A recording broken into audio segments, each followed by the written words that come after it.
अस्सलामुअलैकुम, वेलकम आप सभी का इस नई वीडियो में।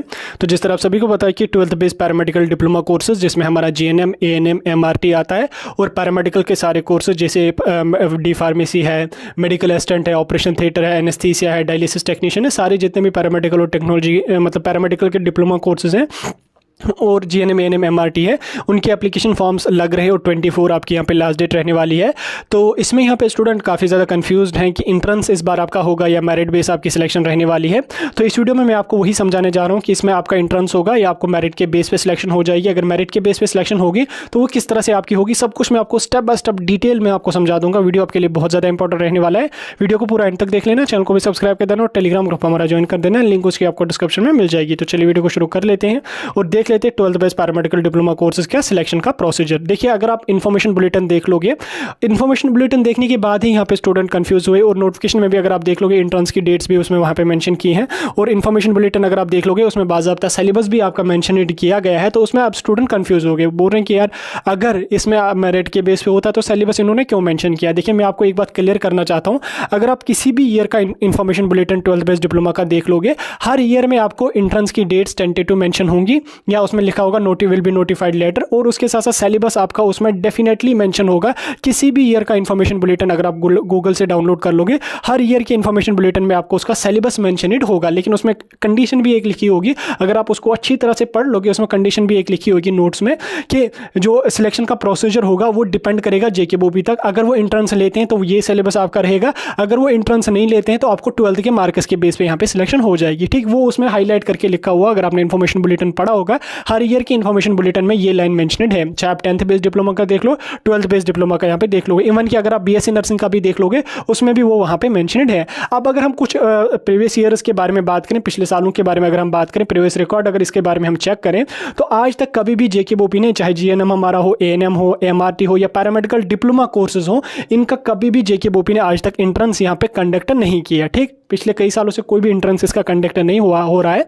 इनकी जो सिलेक्शन जेकेबोपी करती है वो 12th के मार्क्स के बेस पे ही यहाँ पे करती है, क्योंकि बीएससी नर्सिंग का एंट्रेंस कंडक्ट करना होता है, कभी कभी बीटेक का भी एंट्रेंस होता है, फिर मास्टर्स कोर्सेज का एंट्रेंस यहाँ पे होता है, फिर इनको नीट की काउंसलिंग वगैरह होती है, तो बहुत सारा ये संभालते हैं। तो ये डिप्लोमा वगैरह जो है कोई बड़ा कोर्स है नहीं, अब डिप्लोमा के लिए भी कहाँ से एंट्रेंस रखेंगे। 2 साल के डिप्लोमा है, इनमें तो बाकी स्टेट्स में अगर आप देख लोगे कॉलेज वाले खुद ही एडमिशन देते हैं, लेकिन यहाँ पे ऐसा कुछ होता नहीं। यहाँ पे जो बोपी है वही कॉलेजेस को एडमिशन देती है। तो इसलिए अभी तक कभी भी बीएससी नर्सिंग नहीं, पैरामेडिकल डिप्लोमा कोर्सेज जो है, जेएनएम, एएनएम, एमआरटी जो है, इनका कभी भी आज तक एंट्रेंस जो है यहाँ पे नहीं कंडक्ट कराया गया। ठीक, अब इस साल की तो हम कह नहीं सकते एंट्रेंस होगा या नहीं होगा, लेकिन 90% चांसेस हैं कि इस बार भी आपका एंट्रेंस इसमें नहीं होगा, क्योंकि अगर पिछले सालों में उन्होंने कभी एंट्रेंस लिया ही नहीं तो इस बार कहाँ से वो एंट्रेंस आपका कंडक्ट करेंगे। लेकिन तो भी जितने भी कैंडिडेट्स हैं जिन्होंने फॉर्म फिलअप किया है वो तो भी थोड़ी थोड़ी प्रिपरेशन कर लेना। सिलेबस उसका थोड़ा सा है, ज़्यादा उतना बड़ा सिलेबस उसका नहीं है, इंग्लिश, फिजिक्स, केमिस्ट्री, बायोलॉजी वगैरह है, तो छोटा छोटा सिलेबस आपका उसमें है।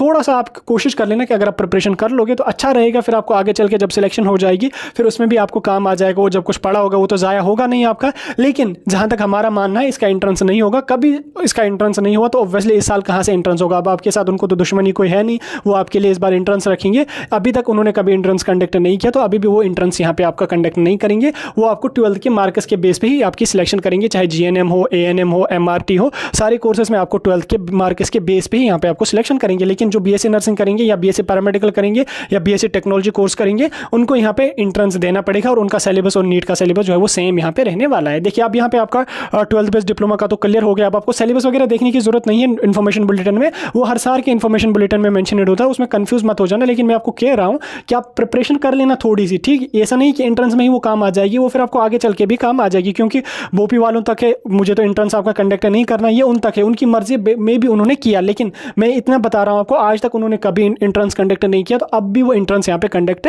नहीं करेंगे। अब यहाँ पे आपको क्लियर हो गया कि एंट्रेंस तो नहीं होगा, मार्क्स के बेस पे ही यहाँ पे आपकी सिलेक्शन होगी।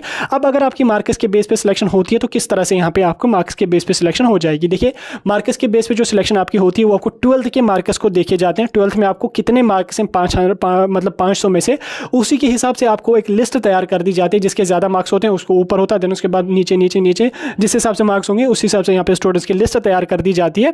तो वो लिस्ट जो होगी, जिसको मेरिट लिस्ट भी हम कहते हैं या रिजल्ट लिस्ट भी हम कहते हैं, वो रिलीज़ कर देगी जेके बोर्ड जब करेक्शन विंडो वगैरह खत्म हो जाएगा। उसके बाद वो रिलीज़ कर देगी, उसमें आपको अपनी रैंक, अपने मार्क्स वगैरह चेक करने होंगे। अगर आपको लग रहा है कि नहीं बोपी वालों ने तो उधर मार्क्स गलत मेरे लिखे हैं, क्योंकि आपने मार्कशीट जो वो डाली होती है रजिस्ट्रेशन के टाइम, तो अगर उधर मार्क्स आपकी गलत हैं तो आप उसको 2-3 दिनों का टाइम आपको दिया जाएगा, उसको क्लेम कर सकते हैं बोपी ऑफिस जाकर। और उसके साथ साथ जिन्होंने अभी एग्जाम नहीं मतलब एग्जाम दिया, रिजल्ट नहीं आया है, उन कैंडिडेट्स को भी टेंशन लेने की जरूरत नहीं है। उनके लिए फिर विंडो ओपन किया जाएगा मार्कशीट को अपलोड करने के लिए, तो टेंशन लेना नहीं है आपको। आपका अभी जून के पहले वीक में आपका रिजल्ट आ जाएगा 12th का। देन उसके बाद जेके बोपी 2 या 3 दिन तक आपका विंडो ओपन करेगी, जिसमें आपको अपनी मार्कशीट जो है वो ऐड करनी पड़ेगी। तो टेंशन लेने की कोई भी बात यहाँ पे नहीं है।